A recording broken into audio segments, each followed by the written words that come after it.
Assalamualaikum warahmatullahi wabarakatuh. Perkenalkan, nama saya Siap dari Universitas Muhammadiyah Surabaya dari Prodi Manajemen Reguler Sore dan untuk NIM 2019 122 1225. Di sini saya akan melakukan pemenuhan tugas akhir tentang teori pengambilan keputusan yang dikorelasikan dengan kasus yang lagi viral saat ini, yaitu dugaan penistaan agama yang dilakukan oleh pihak Holy Wings. Oke, di sini saya coba langsung mengkorelasikan dengan poin yang pertama dari mata kuliah teori pengambilan keputusan, yaitu dari materi bias. Secara istilah, bias adalah penyimpangan dalam berpikir yang cenderung mengalami kesalahan. Kondisi tersebut secara perlahan akan mempengaruhi penilaian dari keputusan seorang individu saat hendak memutuskan sesuatu hal. Oke, barusan dirilis juga untuk materi promo yang diluncurkan oleh pihak Holy Wings, di mana materi promonya bisa dibilang cukup kontroversi, yaitu memberikan minuman gratis bagi orang-orang yang mempunyai nama Muhammad dan juga Maria. Seperti itu, bisa dibilang ada kesalahan fatal yang dilakukan oleh pihak marketing dari Holy Wings, di mana mengambil sebuah nama-nama yang sebelumnya nama-nama tersebut adalah nama-nama yang cukup diagungkan. Seperti halnya kita ambil contoh, yaitu nama Muhammad. Nama Muhammad yaitu identik dengan Nabi Muhammad SAW, di mana Nabi Muhammad adalah sosok panutan dan juga suri tauladan bagi umat Islam yang ada di dunia, khususnya di Indonesia. Terlebih di Indonesia, mayoritas agamanya dari penduduk atau masyarakatnya yaitu agama Islam. Seperti itu. Jadi bisa dibilang ada kesalahan dalam berpikir dan juga kurang tepat dalam mengambil sebuah keputusan yang mengakibatkan banyak pro dan kontra. Terlebih ada isu juga yang menyebutkan bahwa untuk dicabut surat izin dari pihak Holy Wings, dan yang lebih parahnya untuk menutup gerainya. Seperti itu. Oke, yang kedua saya akan mencoba mengkorelasikan dengan metode Six Thinking Heads, yaitu 6 sudut pandang yang dimisalkan dengan penggunaan topi, yaitu ada topi putih, topi merah, topi hitam, kuning, topi hijau, dan juga topi biru. Di sini saya akan menjelaskan masing-masing sudut pandang dari penggunaan topi tersebut. Oke, dimulai dari topi putih, yaitu dengan memakai topi putih Anda bisa fokus kepada data yang tersedia. Jadi yang dimaksudkan di sini yaitu dengan mengumpulkan data-data sebanyak mungkin dan sedetail mungkin sebelum kita mengambil sebuah keputusan. Selanjutnya ada topi merah, yaitu ketika mengenakan topi merah, Anda akan melihat masalah melalui intuisi, reaksi berantai, dan juga emosi. Kira-kira kalau kita mengambil sebuah keputusan A ataupun B atau merilis sebuah materi promo, itu respon dari masyarakat itu seperti apa? Seperti itu. Itu untuk sudut pandang dari topi merah. Selanjutnya sudut pandang dari topi hitam. Topi hitam akan memberikan pandangan mengenai sisi buruk dari semua keputusan. Jadi di sudut pandang topi hitam ini akan melihat dampak negatifnya itu seperti apa. Seperti itu. Dari topi merah itu kan kita bisa melihat respon dari masyarakat seperti apa. Nah, di topi hitam diperdalam lagi. Kira-kira kalau kita mengambil sebuah keputusan tersebut, itu efeknya seperti apa sih? Efek negatifnya. Seperti itu. Dan yang keempat, topi kuning. Memakai topi kuning membantu Anda untuk berpikir positif. Jadi lawan dari topi hitam. Kalau topi hitam kita melihat dari sisi buruknya, kalau topi kuning kita melihat dari sisi positifnya. Seperti itu. Dan yang kelima, topi hijau, mewakili sisi kreatif. Semisal ada perubahan dari keputusan yang kita ambil, sudut pandang topi hijau akan mencoba mengkorelasikan untuk mengambil solusi, kira-kira baiknya seperti apa. Dan yang keenam, topi biru. Topi biru adalah topi untuk kontrol proses. Topi ini dipakai oleh mereka yang memimpin meeting atau yang mengambil sebuah keputusan. Dari topi-topi yang udah saya sebutkan barusan, untuk finalnya, untuk pengambilan keputusannya ada di topi biru. Nah, untuk dikorelasikan dengan permasalahan yang lagi terjadi seperti dugaan penistaan agama yang dilakukan oleh pihak Holy Wings, saya melihat tidak adanya penggunaan metode Six Thinking Head seperti itu. Bisa kita lihat juga dari penggunaan topi merah. Dari pihak Holy Wings tidak memikirkan ketika promo itu diluncurkan, ketika promo itu rilis, respon dari masyarakat itu kira-kira seperti apa sih? Dan yang lebih parahnya di penggunaan topi hitam.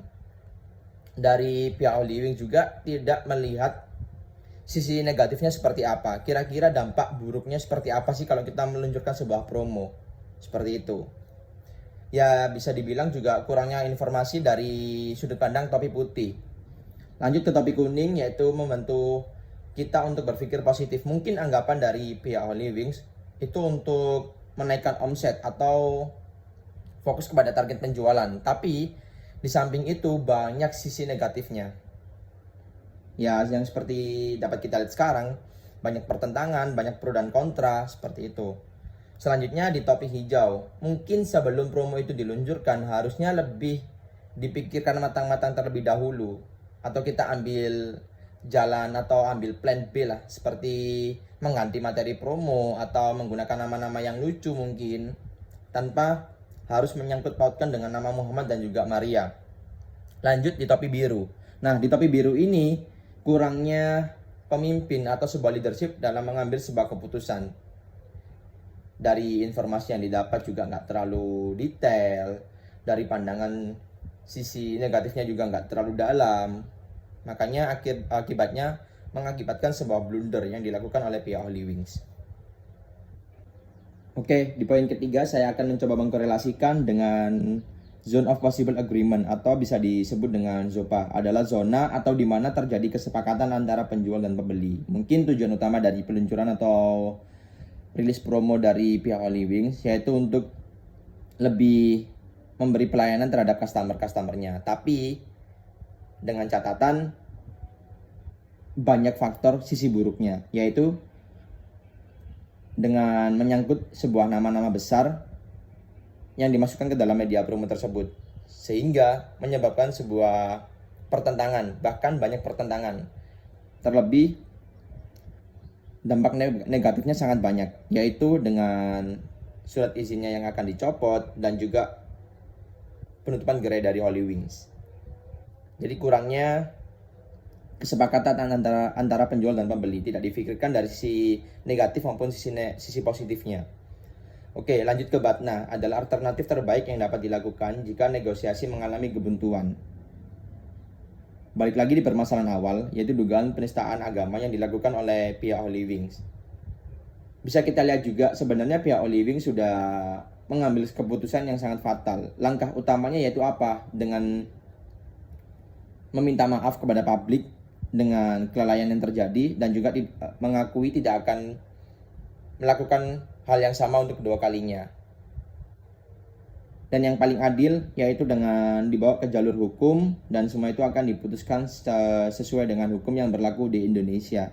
Baiknya seperti apa? Kalau untuk keputusannya dari pihak hakim memutus atau mencabut izin dari pihak Holy Wings, ya pihak Holy Wings harus menerima konsekuensi tersebut. Karena kasus yang lagi viral ataupun terjadi ini sangat-sangat fatal kalau saya bilang dalam merilis atau meluncurkan sebuah promo. Oke, di soal kasus kedua saya akan mengambil materi yaitu kasus tingginya labor turnover atau keluar masuknya karyawan di sebuah perusahaan. Mungkin kasus ini sudah sering terjadi dan bisa dibilang cukup lumrah ketika ada karyawan yang pindah dari kerjaan satu ke kerjaan lain. Tapi gimana kira-kira kalau keluar masuknya karyawan di sebuah perusahaan itu tiba-tiba mendadak dan diikuti dengan jumlah SDM yang cukup banyak, yang pasti akan menyebabkan sebuah perusahaan tidak maksimal. Nah, kita ambil garis besarnya dulu. Kira-kira faktor apa sih yang mempengaruhi karyawan itu pindah dari kerjaan satu ke kerjaan yang lain? Sebenarnya cukup banyak faktor juga. Menurut sebuah penelitian retention rate per tahun 2017, ada beberapa alasan utama mengapa banyak karyawan memilih meninggalkan pekerjaannya dan berpindah ke pekerjaan lain. Misalnya dengan alasan pengembangan karir, seperti itu. Ataupun juga banyak faktor sih yang pasti. Bisa dari kenyamanan dari sebuah perusahaan, kurangnya tantangan dari perusahaan yang lama, kurangnya kesejahteraan dari perusahaan lama, yaitu tidak diperhatikannya kesejahteraan sumber daya manusianya. Terus yang ketiga bisa dibilang faktor gaji. Mungkin gaji yang didapat dengan tenaga yang dikeluarkan kurang sesuai. Jadi itu alasan utama bagi karyawan akhirnya memutuskan untuk pindah dari perusahaan satu ke perusahaan lain, seperti itu. Nah, di sini ada beberapa tips yang dapat dilakukan sebuah perusahaan agar mengurangi kasus keluar masuknya karyawan di sebuah perusahaan. Yang pertama, perusahaan rutin memonitor perkembangan talent war dan salary survey sehingga bisa mempertimbangkan tren atau kompensasi benefit yang terjadi serta untuk masukkan setup komben di perusahaan. Nah, ini bisa dibilang dari monitor yaitu salary survey, yaitu mengecek pendapatan masing-masing SDM-nya. Kira-kira layak nggak? Kira-kira sesuai dengan tenaga yang dikeluarkan nggak? Seperti itu. Yang kedua, ada membuat pelatihan karyawan baru. Jadi, SDM-SDM yang baru, kita ikutin seperti seminar dan juga kursus. Agar dia itu mahir di bidangnya. Seperti itu. Yang kedua, ada kultur, koneksi, dan kontribusi. Kultur itu menyangkut budaya yang ada di sebuah perusahaan. Kalau budaya yang di sebuah perusahaan itu terjadi dengan cukup baik, disiplin, itu bisa membuat seseorang akan terbentuk kepribadiannya, cara kerjanya. Terus ada koneksi, jaringannya luas atau tidak. Maksudnya jaringannya luas atau tidak itu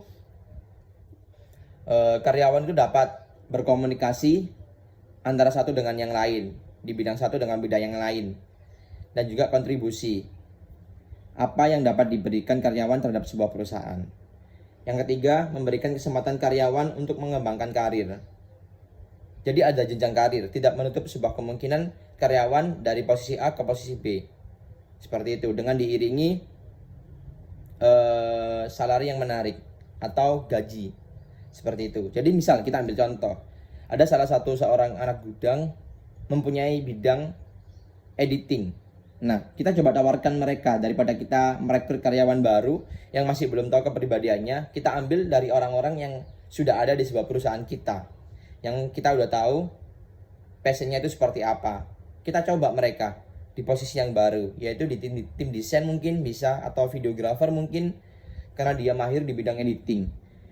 Selanjutnya, berikan paket kompensasi menarik. Nah, berikan paket kompensasi menarik itu banyak faktor, seperti memberikan tunjangan BPJS kesehatan maupun ketenaga kerjaan, tunjangan gaji, komisi, insentif, dan juga bonus. Seperti itu. Yang pasti kita dapat sesuaikan antara tenaga yang dikeluarkan dengan upah atau gaji yang mereka terima. Seperti itu. Untuk mengurangi tingkat keluar masuknya karyawan di sebuah perusahaan. Ciptakan lapangan kerja senyaman mungkin, seefektif mungkin, sedisiplin mungkin, dan rasa saling menghargai antara satu dengan yang lain. Jangan ada jarak antara atasan maupun bawahan. Seperti itu. Yang pasti harus diperhatikan juga poin-poin pentingnya seperti apa.